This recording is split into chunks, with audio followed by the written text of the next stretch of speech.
Okay friends, so in this video we will be solving paper of SEC Skill Enhancement course of Delhi University.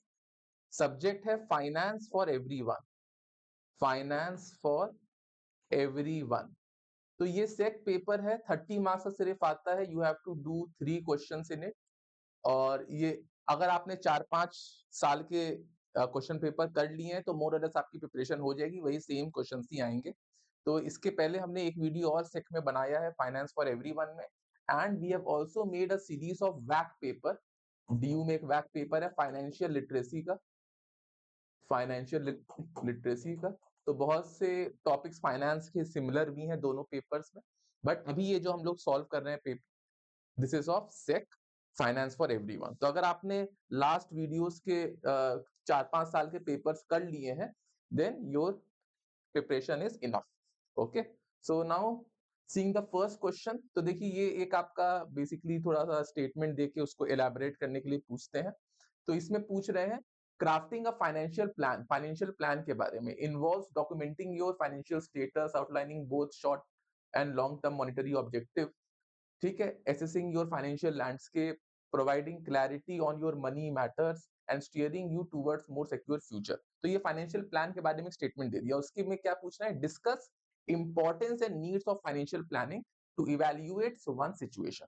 तो यहाँ क्या पूछ रहे हैं, financial planning की क्या इंपॉर्टेंट है, इंपॉर्टेंस और क्या नीड है. तो फाइनेंशियल प्लान क्या है कि आपका इनकम क्या है, आपकी फाइनेंशियल सिचुएशन क्या है, आपके एक्सपेंसेस क्या है, इसको आप कहाँ इन्वेस्ट कीजिएगा ताकि आप अपने लॉन्ग टर्म गोल या शॉर्ट टर्म गोल या medium term goal, financial goals को मीट कर. इसके लिए हम लोग फाइनेंशियल प्लान बनाते हैं. ठीक है, तो क्या इंपॉर्टेंस है फाइनेंशियल प्लानिंग करने की and to evaluate one's situation, ये आपका क्वेश्चन है. तो इसमें need and importance of financial planning पे ये पूछ रहा है. सो लेट अस सी, इनका नोट्स देख लेते हैं फाइनेंशियल प्लानिंग पे. सो फाइनेंशियल प्लानिंग, सी फाइनेंशियल प्लानिंग पहले क्या है. It is the process of setting financial goals. आप जो फाइनेंशियल प्लान बनाते हैं उसमें आप फाइनेंशियल गोल सेट करते हैं. Developing strategies and managing resources to achieve those goals. पहले आपने फाइनेंशियल गोल बनाए, फिर आप स्ट्रेटेजी बनाए कि मेरे को कितना सेव करना पड़ेगा और किस इन्वेस्टमेंट ऑप्शन में डालना पड़ेगा कि टाइम बाउंड मैनर में मेरा फाइनेंशियल गोल पूरा हो जाए. ठीक है, मनी सिचुएशन क्या है, आपको सबसे पहले अपनी इनकम समझनी पड़ेगी. Understanding your income, expenses, saving, investment, debt and assets. आपकी इनकम कितने हैं, एक्सपेंस कितने हैं, तो उससे आप कितना सेव कर पा रहे हो, सेविंग को कैसे आप इन्वेस्ट करोगे, कितने डेट्स हैं और कितने एसेट्स हैं, क्या लायबिलिटी और क्या एसेट्स है. तो इंपॉर्टेंस क्या है फाइनेंशियल प्लानिंग की, सबसे पहले it gives you clear picture of financial health. आपका फाइनेंशियल हेल्थ कैसा है, आप अपना करंट इनकम एसेस कर पाते हो अच्छे से, expense, liabilities and assets. Identifying your strength, आप कितना सेव कर पा रहे हो, फिर आप उस सेविंग को इन्वेस्ट कर पा रहे हो कि नहीं, आपके वीकनेसेस, आपके ऊपर कितने का डेट है, ये सब आपकी लाइबिलिटीज बन रही है. ठीक है, तो आप एसेस कर पाओगे आपकी क्लियर फाइनेंशियल हेल्थ अभी कैसी है. ठीक है, फिर रियलिस्टिक फाइनेंशियल गोल्स, आप अपने short term, medium term financial goals कर सकते हो. शॉर्ट टर्म में buying a car, long term में रिटायरमेंट के लिए प्लान करना है, तो कितना अमाउंट अभी से मेरे को डालना चाहिए किस इन्वेस्टमेंट प्लान में कि मैं रिटायरमेंट प्लानिंग अच्छे से कर पाऊं, है ना. शॉर्ट टर्म प्लान्स हो गए, बाइंग अ कार हो गया. ठीक है, तो ये आपका जब आप रियलिस्टिक फाइनेंशियल गोल करेंगे सेट, रियलिस्टिक फाइनेंशियल गोल मतलब it has to be smart. Financial goal has to be smart, specific, measurable, actionable, relevant and time bound manner. तो उतना क्लियर होते जाएगा. It encourages saving and investment. So financial plan क्या होता है, it promote saving habits. Financial plan एक अच्छा saving habit promote करता है. और wise investment decision for future security. Alright, manages debt effectively. Debt आप इफेक्टिवली कर पाएंगे manage. It helps plan repayment and avoid excessive borrowing और बैड डेट. आपको एक्सेसिव बोरोइंग से रोकेगा, इंपल्सिव बाइंग से रोकेगा, और जो भी आपका डेट है वो आप बेटर वे से रीपे कर पाएंगे. प्रिपेयर फॉर इमरजेंसीज, आपके पास एक इनफ इमरजेंसी फंड होगा to handle unexpected expenses like medical bills और जॉब लॉस. ठीक है, optimizes spending. Optimizes spending, reduces unnecessary expenses by tracking and evaluating spending pattern. ठीक है, unnecessarily जो expenses है आप अपने spending pattern को देखिए, जो unnecessarily expenses है उनको आप कट कर सकते हैं. Then tax planning and efficiency. आप अपना टैक्स प्लान कर सकते हैं, अपनी टैक्स लायबिलिटी स्मार्ट इन्वेस्टमेंट के थ्रू अब डिडक्शन ले सकते हैं, अपनी लायबिलिटी यू कैन रिड्यूस, या फिर आप न्यू टैक्स रेजिम में लोअर रेट्स का फायदा उठा सकते हैं। इंश्योर्स रिटायरमेंट सिक्योरिटी, आप अपने लिए एक रिटायरमेंट सिक्योरिटी प्लान कर सकते हैं। ठीक है, ये सब फाइनेंशियल प्लानिंग की इंपॉर्टेंस है कि आपका टैक्स प्लानिंग एफिशिएंटली होगा, insures retirement security, protects against financial risk. ठीक है, नीड क्या है? आपका देखिए कॉस्ट ऑफ लिविंग बढ़ते जा रहा है, इन्फ्लेशन आपकी कॉस्ट ऑफ लिविंग को बढ़ाता है, तो आप फाइनेंशियल प्लान करते हो तो आप कम से कम आपके पास इतना रहेगा कि आप इन्फ्लेशन से फाइट कर पाओ, आप ज्यादा फाइनेंशियल डिसिप्लिन रहोगे कि आपका परचेसिंग पावर हर लेवल पे बना रहे। मल्टीपल फाइनेंशियल रिस्पॉन्सिबिलिटीज होती है, आपका बच्चों का एजुकेशन है, हेल्थ केयर है, हाउसिंग है, फैमिली रिस्पॉन्सिबिलिटीज है। आप सबके लिए अपने हर एक गोल को फुलफिल कैसे करना है दैट यू कैन सी। अगर एक अच्छा फाइनेंशियल प्लान बना हुआ है, आप हर समय थोड़ा अमाउंट सेव कर रहे हो, उसको आप उस फाइनेंशियल गोल के लिए इन्वेस्ट कर रहे हो। ठीक है, चेंजिंग इकोनॉमिक एनवायरनमेंट, अगर इकोनॉमिक स्लो डाउन होता है, जॉब लॉसेस होती है, इमरजेंसीज आती हैं, कोई पैंडेमिक आ गया, तब आप बेटर प्रिपेयर्ड रहोगे।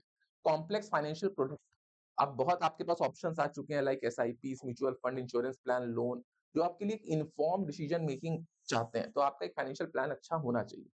अचीविंग फाइनेंशियल इंडिपेंडेंस, अगर आप फाइनेंशियल प्लानिंग अच्छा करते हो तो अब आप एक अच्छा फाइनेंशियल इंडिपेंडेंस अचीव कर पाओगे। And then peace of mind.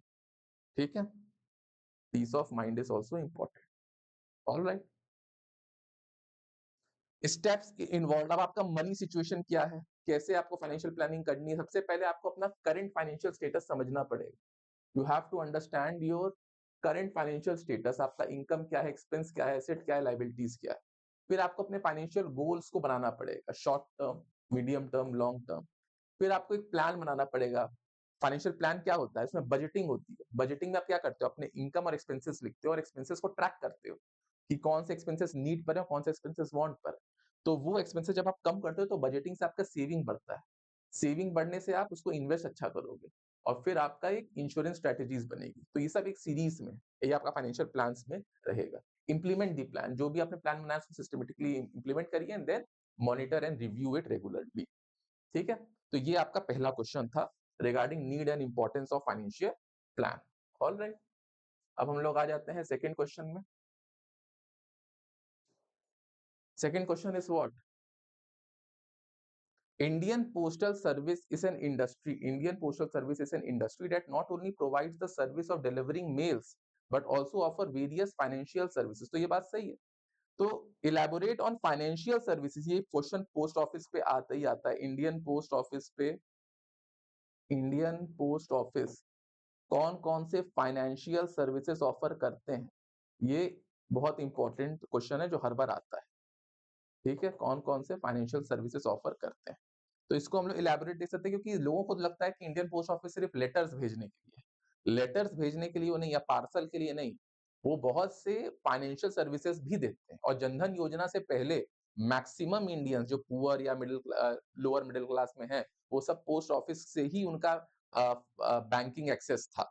वो फॉर्मल बैंक्स में थे ही नहीं, चाहे वो गवर्नमेंट बैंक हो या वो प्राइवेट बैंक, क्योंकि उसमें एक मिनिमम आपको बैलेंस मेंटेन करना पड़ता है। तो जनधन योजना के बारे में भी हमने लास्ट क्लास में भी डिस्कस, उससे मैक्सिमम लोग, वरना अदरवाइज इंडिपेंडेंस के पहले से पोस्ट ऑफिस में ही लोग भरोसा कर रहे हैं, जो जितने भी पुअर क्लास हैं। All right, so let us see the notes on Indian post office. तो जैसा मैंने बताया, it is not just about delivering letters and parcels. It also provides wide range of financial services, especially to rural and semi-urban areas where banking facilities might be limited. बहुत से villages है जहां पर banking facilities था ही नहीं, touch points ही नहीं था, तो वहां पे पोस्ट ऑफिस ही काम आते हैं। ठीक है, सो पहला देखिए, service post office saving bank, तो ये आप सेविंग बैंक की तरह भी काम करता है। It is one of the oldest and largest banking institution in India. Post office largest तो है ही है और ओल्डेस्ट भी है। ठीक है, वन ऑफ दी ओल्डेस्ट। तो ये क्या क्या सर्विसेज है इसमें? पोस्ट ऑफिस सेविंग बैंक में सेविंग अकाउंट आप खोल सकते हैं, बैंक सेविंग अकाउंट, इंटरेस्ट इसमें एनुअली पे होता है। रिकरिंग अकाउंट खोलने का भी है, जिसमें आप रेगुलर मंथली डिपॉजिट करते हैं फॉर 5 years। टाइम डिपॉजिट भी है, जिसमें आप, it is like a fixed deposit, 1 साल, 2 साल, 3 साल या 5 साल के लिए। तो ये आप खोल सकते हैं। मंथली इनकम स्कीम है, आप एक इन्वेस्ट कर दीजिए लमसम अमाउंट और आपको फिक्स्ड मंथली इंटरेस्ट उस पे मिलता रहेगा। सीनियर सिटीजन सेविंग स्कीम भी है, जिसमें special high interest saving scheme है, जो नॉर्मल बैंक्स इंटरेस्ट देते होंगे उससे थोड़ा-सा ज़्यादा इंटरेस्ट ये दे देते हैं। पब्लिक प्रोविडेंट फंड है, जिसमें 15 इयर्स का लॉक इन पीरियड है, लेकिन टैक्स सेविंग के लिए अच्छा ही है, तो ये पीपीएफ की भी सर्विस देते हैं। तो post office is like a bank, वो आपको सेविंग अकाउंट्स दे रहा है, recurring account, time deposit, FDs, monthly income scheme, senior citizen के लिए अलग से स्कीम है, पीपीएफ भी उसका है, ठीक है? फिर है इंडियन पोस्ट पेमेंट बैंक्स, ये आपका 2018 में लॉन्च हुआ था डिजिटल बैंकिंग के लिए, डिजिटल बैंकिंग सर्विसेज देने के लिए। Indian post payment bank services क्या है? Current account, mobile banking, SMS banking, QR card services, utility bill payment, recharges, ठीक है? डायरेक्ट बेनिफिट ट्रांसफर, बहुत से गवर्नमेंट के स्कीम्स इनके अकाउंट में आते हैं पोस्ट ऑफिस से, क्योंकि उनके पोस्ट ऑफिस से बने हुए थे। अब तो खैर जिनके जनधन में बन चुके हैं मैक्सिमम के, उनके जनधन में आते हैं। बट अभी भी बहुत से लोग हैं जिनके पास पोस्ट ऑफिस में ही अकाउंट है, तो उन्होंने पोस्ट ऑफिस का अकाउंट ही अपने स्कीम्स में दिया हुआ है, तो यहाँ पे भी डायरेक्ट बेनिफिट ट्रांसफर होता है। फिर ये लाइफ इंश्योरेंस भी देता है, पोस्टल लाइफ इंश्योरेंस। ये 1884 one of the oldest life insurance provider in India. तो जब लाइफ इंश्योरेंस का कॉन्सेप्ट एलआईसी बना भी नहीं था, उसके बहुत पहले से पोस्ट ऑफिस लाइफ इंश्योरेंस दे रहा है। तो पोस्ट ऑफिस की ये इंपॉर्टेंस है। रूरल एरिया के लिए बैंकिंग मतलब पोस्ट ऑफिस। तो पोस्ट ऑफिस का बहुत इंपॉर्टेंस रहा है रूरल एरियाज में बैंकिंग सर्विसेज देने का, ठीक है? Policies offered, whole life assurance, सुरक्षा कहते थे, endowment assurance, convertible whole life, ठीक है? की फीचर्स क्या है? लोअर प्रीमियम रेट्स होते थे कंपेयर टू प्राइवेट इंश्योरेंस। आपको प्रीमियम देना था वो थोड़े लोअर रेट पे होते थे। रूरल पोस्टल लाइफ इंश्योरेंस ये 1995 में इंट्रोड्यूस किया गया था फॉर रूरल एरियाज, ठीक है? Focus on rural population like farmers, labours and small traders, कि उनको अफोर्डेबल इंश्योरेंस कवर मिल पाए। मनी ट्रांसफर सर्विसेज भी पोस्ट ऑफिस देती है, जैसे कि international money transfer, national money transfer, सारे टाइप के मनी ट्रांसफर बेनिफिट भी पोस्ट ऑफिस द्वारा दिया जाता है। तो इतने पॉइंट्स आप लिख देंगे पोस्ट ऑफिस में, it will be more than enough, ठीक है? So coming to the next question, देखिए नेक्स्ट क्वेश्चन क्या है इसमें। तो क्वेश्चन नंबर 1 हो गया, which was first regarding the financial plan and then it was regarding the postal services. Alright, question number 2, तो ये लोन पे दिया हुआ है, एक लोन पे एक स्टेटमेंट है और पूछ रहे हैं describe different types of loans available for individuals in India. तो टाइप्स ऑफ लोन में भी क्वेश्चंस आते हैं, टाइप्स ऑफ लोन पे भी क्वेश्चंस बहुत आते हैं एग्जाम में, ठीक है? तो देख लेते हैं इसमें क्या है डिफरेंट टाइप्स ऑफ लोन्स।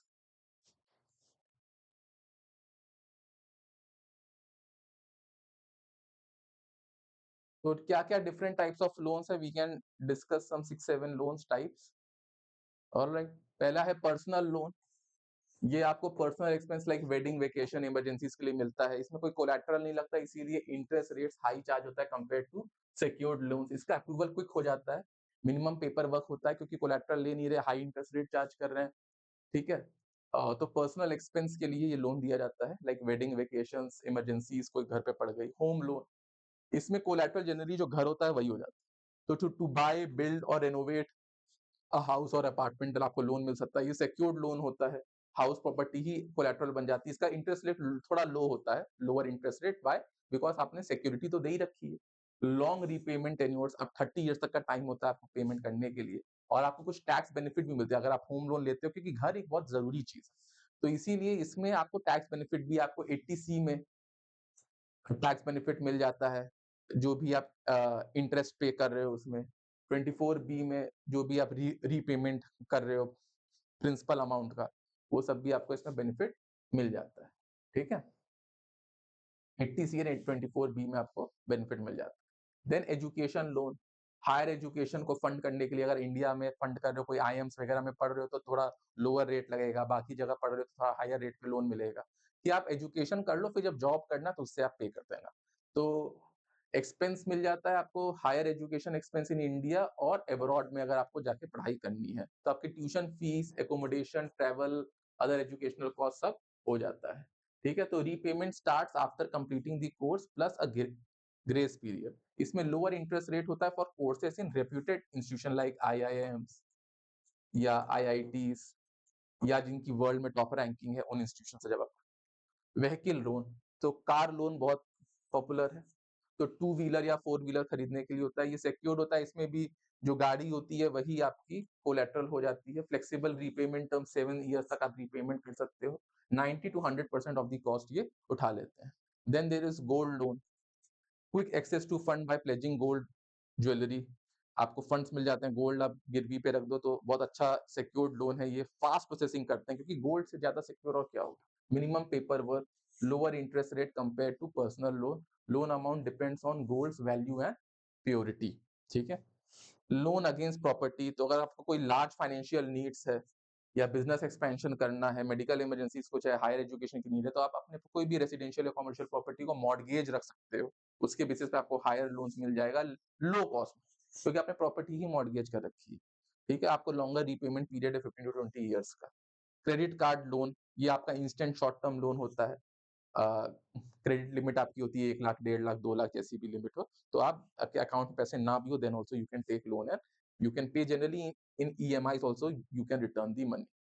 ठीक है। कंज्यूमर ड्यूरेबल लोन, या कुछ अप्लायंसेस खरीदने हो, वॉशिंग मशीन, टीवी, ये सब खरीदना, उसके लिए भी आप लोन ले सकते हो। ठीक है। तो ये है आपके different types of loans. Next question देखते हैं। ये तो लोन पे हो गया। ये आपका क्वेश्चन है बजटिंग। ये एक क्वेश्चन आता ही आता है बजट बनाने का। इसमें आप इनकम एक साइड लिख देना, हस्बैंड वाइफ, क्योंकि आपको फैमिली बजट इसमें बनाना है, और यहाँ पे एक्सपेंसेस दिए हुए वो एक साइड लिख देना। ठीक है। तो ये आपका फिर कितना सेविंग बन रहा है वो आपका बजटिंग में आ जाएगा। ठीक है।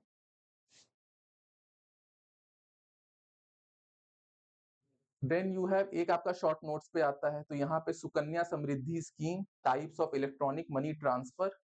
Sukanya Samriddhi scheme, okay, types of electronic money transfer and initial public offer. तीन चीजें हैं, Sukanya Samriddhi scheme, types of electronic money transfer and initial public offer. ठीक है।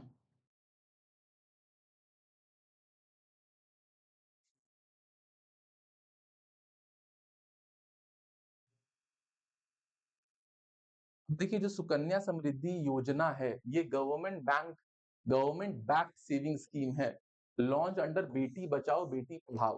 तो बचाओ बेटी पढ़ाओ इनिशिएटिव में सुकन्या समृद्धि योजना है। ये आपको इंकरेज करती है सेविंग्स के लिए। आप गर्ल चाइल्ड के फ्यूचर एजुकेशन के लिए आप अभी से सेव करिए, आपको थोड़ा सा हायर इंटरेस्ट मिलेगा, और जब वो उस एज पे आएंगे तब उनको एक बड़ा कॉर्पस ऑफ मनी मिलेगा। It is designed to encourage saving for future education and marriage expense. Girl child के मैरिज और फ्यूचर एजुकेशन एक्सपेंस के लिए of a girl child in India. ये आपको थोड़ा हायर रिटर्न देता है, टैक्स बेनिफिट भी देता है, और सिक्योरिटी देता है कि पेरेंट्स बचपन से ही लड़कियों के लिए कुछ कुछ पैसा बचा के रखें, जो कि उनके शादी या पढ़ाई में काम आएगा। So who can open, parents और legal guardian of a girl child.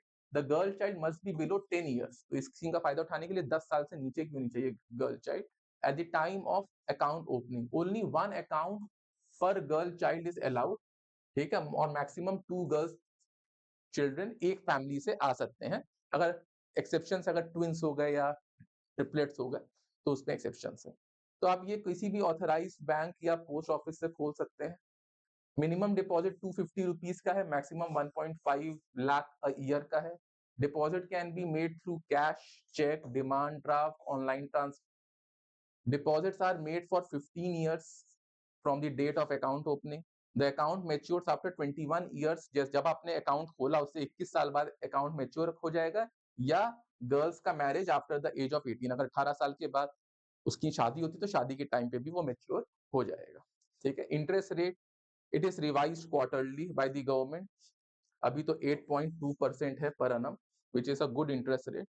Eligible for tax deduction under section 80C। ठीक है। जो इंटरेस्ट आपने अर्न किया या जो मैच्योरिटी में अमाउंट मिलेगा वो भी टैक्स फ्री है, इट इज एग्जेम्प्टेड। तो इसमें आपको बेनिफिट है हाई इंटरेस्ट रेट का, फ्लेक्सिबल डिपॉजिट का। ठीक है। आपको कुछ पॉइंट्स की आपको 250 रुपीज पे करते रहना है, वरना अकाउंट इनएक्टिव हो जाएगा और पेनल्टी लग जाएगी ₹50। ठीक है। सेकेंड नोट्स था, पहला नोट्स था सुकन्या समृद्धि स्कीम का, सेकेंड नोट्स था इलेक्ट्रॉनिक मनी ट्रांसफर, तो क्या क्या इलेक्ट्रॉनिक मनी ट्रांसफर हो सकते हैं? आईएमपीएस से आप ट्रांसफर कर सकते हो, which is immediate payment service. आप एटीएम के थ्रू, नेट बैंकिंग के थ्रू, मोबाइल के थ्रू कैसे भी आईएमपीएस कर सकते हो, 24/7 है ये, ठीक है।